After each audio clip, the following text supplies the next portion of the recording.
சிந்து பைரவியில சஞ்சயும் பைரவியும் பாக்குறதுக்கு ரொம்ப நாள் ஆகும்னு பார்த்தா இன்னைக்கே சந்திச்சுக்கிட்டாங்க. நம்ம மனசுல நினைக்கிற எல்லாத்தையும் சிந்து இன்னைக்கு சிவா கிட்ட கேட்டாங்க. என்னெல்லாம் நடந்தது, எப்படி நடந்ததுன்னு பார்க்கலாம் வாங்க.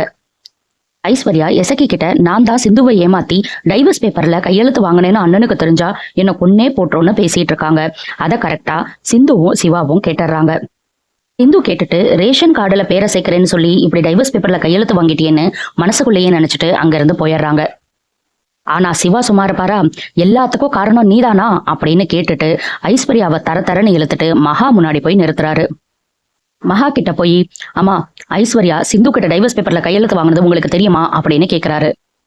டைவர்ஸ் பேப்பரா? எனக்கெல்லாம் ஒன்றும் தெரியாது அப்படின்னு மகா சொல்றாங்க. ஐஸ்வர்யா கிட்ட திரும்பி, உன்னை யார் இதெல்லாம் பண்ண சொன்னா? டைவர்ஸ் பேப்பர்ல எதுக்காக சைன் வாங்கின அப்படின்னு கேக்குறாங்க. ஐஸ்வர்யா உடனே அம்மா தான் வாங்க சொன்னாங்கன்னு போட்டு கொடுத்துட்றாங்க. ஐயோ, இப்படி ரெண்டு பேரும் சேர்ந்து மாட்டிக்கிட்டு என்னையும் போட்டு கொடுத்துட்டாங்களே அப்படின்னு மகா நினைக்கிறாங்க. இவங்க கிச்சன்ல நின்று பேசிட்டு இருக்கிறத ஜன்னல் வழியா சிந்து கேட்டுட்டு தான் இருக்காங்க. எவ்வளவு தைரியம் இருந்தா இதை பண்ணுவ அப்படின்னு ஓங்கி அறைய பாக்குறாரு. ஆனா அறையல. ஆமாண்டா, நான் தான் டைவர்ஸ் பேப்பர்ல கையெழுத்து வாங்க சொன்னேன். என்ன இப்போ? சிந்து எவ்வளவு பெரிய துரோகம் பண்ணிருக்கா. அவ உனக்கு சேவை செய்யறதும் சாப்பாடு செய்யறதும் கூட வர்றதும் புருஷன் புருஷன்னு சொல்றதும் எனக்கு சுத்தமா பிடிக்கல. அவளை எப்போ இந்த வீட்டை விட்டு ஒழிச்சு கட்டுறோமோ அப்பதான் நிம்மதியா இருக்க முடியும். அதனாலதான் செஞ்சேன். இப்போ என்ன அப்படின்னு கேக்குறாங்க மகா. ஆமா, அவ என்ன பொய் சொல்லிதான் கல்யாணம் பண்ணிக்கிட்டா. ஆனா அந்த தப்பை தவிர அவ வேற எந்த தப்புமே செய்யலையே. நீங்க தான் தப்புக்கு மேல தப்பு செஞ்சுக்கிட்டே இருக்கீங்க. அவ என் மேல அன்பா இருக்கிறது ஒண்ணு புதுசு கிடையாது. சின்ன வயசுல இருந்தே என்னன்னா அவளுக்கு ரொம்ப பிடிக்கும். எனக்குன்னா அவ உயிரை கூட கொடுப்பா அப்படின்னு சொல்றாரு. மகாவால இதெல்லாம் காது கொடுத்து கேட்க முடியல. மேல அன்பா இருக்காதன்னு அவகிட்ட என்னால சொல்ல முடியாது. பண்ண தப்புக்கு என்ன பண்ணணுமோ நான் பண்ணிக்கிறேன், நீங்க குறுக்க வராதீங்கன்னு சொல்றாரு.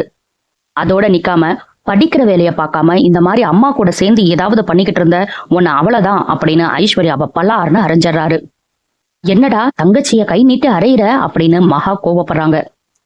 பண்ண தப்புக்கு அவளை வீட்லயே வச்சிருக்க கூடாது. அன்னபூர்ணி பெரியம்மாக்கு மட்டும் தெரிஞ்சா உங்க 3 பேரையும் வீட்டை விட்டு வெளியே அனுப்பிடுவாங்க. அவளை எல்லாம் பார்க்கவே பிடிக்கலன்னு சொல்லிட்டு சிவா அங்க இருந்து போயிடுறாரு.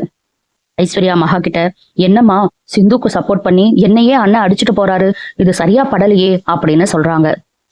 எசக்கி உடனே, இது வெறும் ட்ரெய்லர் தான், மெயின் பிக்சர்ல உன்னையும் என்னையும் துரத்தி உன் பையன் அடிக்க போறான், பாத்துக்கிட்டே இரு அப்படின்னு வேற சொல்றாரு.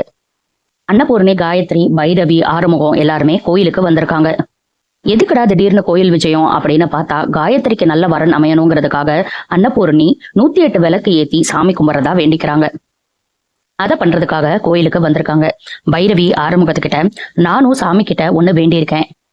காயத்ரிக்கு நல்ல வரனா அமைஞ்சா உனக்கு மொட்டையடிச்சு அழகு குத்தி கொக்கியில முதுகுல தொங்க விட்டு சாமி கும்பிட்றதா வேண்டியிருக்கேன் அப்படின்னு சொல்றாங்க.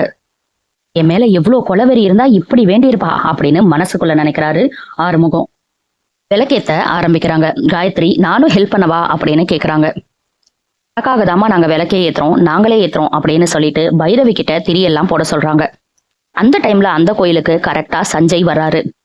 ஆறுமுகத்தை மல்லிகைப்பூ வாங்கிட்டு வர சொல்லி காயத்ரி அனுப்புறாங்க. ஆறுமுகம் வெளியே வர சஞ்சய் உள்ள போறாரு. 2 பேரும் ஒருத்தருக்கு ஒருத்தர் ஆனா பாத்துக்கல. பைரவி, உனக்கும் பூ வாங்கிட்டு வந்திருக்கேன் அப்படின்னு ஆறுமுகம் வர்றாரு. கை ஃபுல்லா எண்ணெயா இருக்கு அப்படின்னு சொல்ல உடனே அன்னபூர்ணி, நீயே வச்சு விடுடா, பைரவி கை ஃபுல்லா எண்ணெயா இருக்குல்ல அப்படின்னு சொல்றாங்க. என்னை மாட்டி விடுறதே உன் வேலையா போச்சுல அப்படின்னு அன்னபூர்ணிய பார்த்து ஒரு முறைச்சிட்டு அவரே பைரவிக்கு பூ வச்சு விடுறாரு. 108 விளக்குன்னு சொன்னாங்க. ஆனா ஏத்தன விளக்கெல்லாம் பார்த்தா 108 விளக்கு மாதிரி தெரியல. விளக்கேத்துட்டு சாமி கும்பிட போறாங்க. பைரவி தனியா கை கழுவுறதுக்கு போற இடத்துல சஞ்சய பாக்குறாங்க. சஞ்சய் பைரவிய பார்த்துட்டு ரொம்பவே சந்தோஷமாகறாரு. பைரவியும் அதே மாதிரிதான். நீ எங்க இங்கன்னு பைரவி கேட்க, எனக்கு இங்கதான் டிரான்ஸ்பர் கிடைச்சிருக்கு. இந்த ஊருக்கு வந்ததுல இருந்தே உன்னை பார்க்கணும்னு நினைச்சேன், ஆனா பார்க்கவே முடியல. நீ சயின்டிஸ்ட் ஆயிட்டியா அப்படின்னு கேக்குறாரு. எனக்கும் ஆகணும் தான் ஆசையா இருந்தது. ஆனா ஒரே நாள்ல என் ஆசையில மண்ணு விழுந்துருச்சு. எனக்கு கல்யாணம் ஆயிருச்சுன்னு சொல்றாங்க. அதை கேட்டுட்டு சஞ்சய் பயங்கரமா ஷாக் ஆகுறாரு.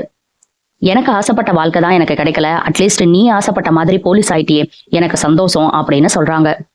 எதுவுமே பேச முடியாம இவர் திகச்சு நிக்க கரெக்டா பைரவிக்கு போன் வந்துருது. உனக்காக தாமா காத்துட்டு இருக்கோம், சீக்கிரம் வான்னு அன்னபூர்ணி கூப்பிடுறாங்க. அத்தை கூப்பிடுறாங்க, கிளம்புறேன்னு சொல்லிட்டு பைரவியும் அந்த இடத்த விட்டு போயிடுறாங்க. பாவம், பயங்கரமா லவ் பண்ணி இருந்திருப்பார் போல. பர்ஸ்ல எல்லாம் போட்டோ வச்சிருந்தாரு. எல்லாமே கனவா போச்சு. எல்லாரும் சேர்ந்து சாமி கும்பிடுறாங்க. ஆறுமுகம் அதுக்கப்புறம் பைரவி கிட்ட, எனக்கு விபூதி பூசி விடுன்னு சொல்றாரு. நம்ம பைரவி பாசமாவா பூசி விடுவாங்க?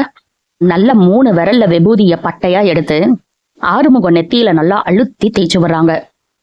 அதுவும் முறைச்சுக்கிட்டே வச்சு வர்றாங்க. ஆனா ஆறுமுகம் அதை சிரிச்சுக்கிட்டே வாங்கிக்கிறாரு. காயத்ரியும் அன்னபூர்ணியும் இதை பார்த்து பயங்கரமா சிரிக்கிறாங்க. இவங்க சிரிக்கிறத பார்த்து பைரவியும் சிரிக்கிறாங்க. திடீர்னு சிரிக்கிறாங்க, திடீர்னு முறைக்கிறாங்க, உன்னை மன்னிக்க மாட்டேன்னு சொல்றாங்க. பைரவியோட மனசு முழுசா எப்ப மாறப்போகுதுன்னு தான் தெரியல. கட் பண்ணா இங்க சிவா சிந்து கிட்ட உனக்கு எல்லா உண்மையும் தெரிஞ்சிருந்தோம், ஏன் என்கிட்ட சொல்லவே இல்லை அப்படின்னு கேக்குறாரு. நான் பைரவியை எப்படி பாக்குறேனோ அதே மாதிரிதான் ஐஸ்வர்யாவையும் பாக்குறேன். இந்த பிரச்சனை பெருசாக வேணான்னு நினைச்சேன் டாக்டரே, அதனாலதான் நான் சொல்லல அப்படின்னு சிந்து சொல்றாங்க. அதோட நிக்காம சிந்து சிவா கிட்ட அரவிந்த் என்னை பத்தி தப்பா பேசினால அரவிந்த பலார்னு அரைஞ்ச, என்கிட்ட பொய் சொல்லி டைவர்ஸ் பேப்பர்ல கையெழுத்து வாங்கினால ஐஸ்வர்யாவை அரைஞ்ச. ஆனா உனக்கு நான் எவ்வளவு பெரிய துரோகத்தை பண்ணியிருக்கேன், என்ன ஏன் டாக்டரே நீ அடிக்கவே இல்லை அப்படின்னு கேக்குறாங்க. அதேதாம்மா எங்களுக்கும் டவுட்டு அப்படின்னு தான் எனக்கு தோணுச்சு. ஆனா சிவா அதுக்கு, நீ சின்ன வயசுல இருந்து எனக்காக ஏகப்பட்ட நல்லது பண்ணிருக்க, அதனாலதான் உன்னை அடிக்கணும்னு தோணல அப்படின்னு சிவா சொல்றாரு. இதோட இன்னைக்கு எபிசோட முடிச்சாங்க. மொத்தத்துல சிவா சிந்து பக்கம் 75 நடக்கும் நம்ம பொறுத்திருந்து பார்க்கலாம். அடுத்தடுத்து சிந்து பைரவியில என்ன நடக்குதுன்னு தெரிஞ்சுக்க சப்ஸ்கிரைப் பண்ண மறந்துடாதீங்க.